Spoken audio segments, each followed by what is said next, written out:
নমস্কার। প্রতি রবিবারের মতন এই রবিবারও কলকাতার ইতিকথার আরও একটা নতুন এপিসোড নিয়ে আমি সম্রাট উপস্থিত হয়ে গেছি।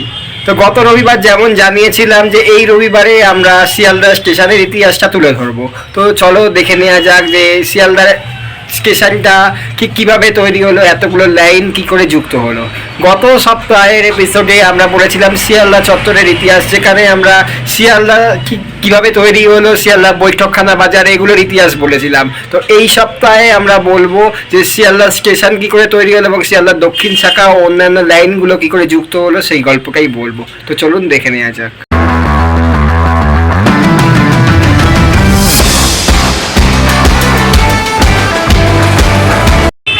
গত সপ্তাহের ভিডিও দেখে অনেকের মনে কিন্তু প্রশ্নটা রয়েই গেছে যে শিয়ালদার নাম সত্যিই শিয়ালদা কেন, যেখানে আমাদের আশেপাশে শহরগুলোর যে মূল রেল স্টেশনগুলো আছে সেগুলো কিন্তু সেই শহরের নাম অনুসারে, যেমন মুম্বাই রেল স্টেশন কিংবা দিল্লি রেল স্টেশন। কিন্তু কলকাতার মধ্যে এই যে প্রধান রেল স্টেশন সেটার নাম হঠাৎ করে শিয়ালদা কেন, এই প্রশ্নটা তো অনেকের মনেই জেগেছে। তো এর উত্তরটা লুকিয়ে আছে কিন্তু একটা সুন্দর গল্পের মধ্যে। হ্যারি কটন সাহেব শিয়ালদা সম্পর্কে লিখেছেন যে 1757 সালে এই জায়গাটা ছিল একটা উঁচু জলাভূমির মাঝে তৈরি হওয়া বদ্বীপ টাইপের অঞ্চল, যেটা পূব দিক থেকে এসেছে। এই জলার মধ্যে গজিয়ে উঠেছিল বেশ কয়েকটি দ্বীপ টাইপের জায়গা, তার মধ্যে একটি ছিল এই শিয়ালদা, যার নাম রাখা হয়েছিল শিয়ালদিহি। মনে করা হয় যে অনেক বৈজ্ঞানিকরা মনে করেন যে এই যে জলাভূমি তার আশেপাশে প্রচুর শিয়ালের বসবাস ছিল, আর তার মাঝেই এই যে দ্বীপ টাইপের যে জায়গাগুলো উঁচু ভূমি যেগুলো তৈরি হয়েছিল সেগুলোতে গড়ে উঠেছিল বসতি। আর যেহেতু প্রচুর শিয়াল থাকতো সেই জলাভূমির আশেপাশে, তাই জন্য জায়গাটার নাম দেওয়া হয়েছিল শিয়ালদিহি, যা পরবর্তী সময় অপভ্রংশ হয়ে গেছে শিয়ালদহ বা শিয়ালদা। কলকাতা সম্বন্ধে লিখেছেন বিখ্যাত ঐতিহাসিক পি থাম্পাকান নায়ার। তিনি লিখছেন যে এই জায়গাটার সূত্রপাত হয়েছিল ঠিক সেই সময়তে যখন এই জলাভূমির মধ্যে ছোট ছোট অনেক দ্বীপ গজিয়ে উঠতে শুরু করছিল এবং এর আশেপাশে কিন্তু কোনো জনবসতি ছিল না। শিয়াল সহ বিভিন্ন জন্তু জানোয়ারের ভয় ছিল সেই সময়, তাই এই জায়গাটার নাম দেওয়া ছিল শিয়ালদিহি বা শিয়ালদহ। অনেক বৈজ্ঞানিক এই জায়গাটিকে জ্যাকেলস আইল্যান্ড বা শ্রীগাল দ্বীপ বলেও অভিহিত করেছেন। তো জানতে পারলেন যে শিয়ালদা অঞ্চলটার নাম তাহলে কী করে হয়েছে। কিন্তু আজকে আমাদের টপিক যেটা ছিল যে শিয়ালদা স্টেশনটা কীভাবে তৈরি হলো, এতগুলো ট্রেন লাইন কী করে যুক্ত হলো শিয়ালদা স্টেশনের সাথে, সেই গল্পটাও তো শুনতে হবে। তো চলুন আর একটা গল্প শুরু করা হয়। 1862 সালে ইস্ট বেঙ্গল রেলওয়ের হাত ধরে শুরু হয় এক ইতিহাসের।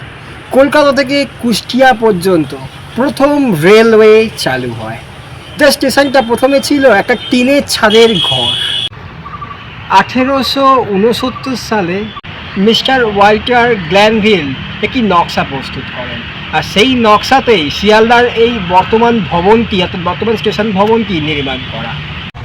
কলকাতা ধীরে ধীরে সম্প্রসারণ শুরু হয়, তাই শুধুমাত্র কুষ্টিয়া থেকে কলকাতা পর্যন্তই এই রেল লাইন আর সীমাবদ্ধ থাকে না, এর দক্ষিণ শাখাকে বৃদ্ধি করা হয়। প্রথমে এই শিয়ালদার দক্ষিণ শাখার নাম ছিল বেলেঘাটা, আর এর সীমানা বিস্তৃত করা হয়েছিল পুরো ক্যানিং পোর্ট পর্যন্ত বিস্তৃত ছিল।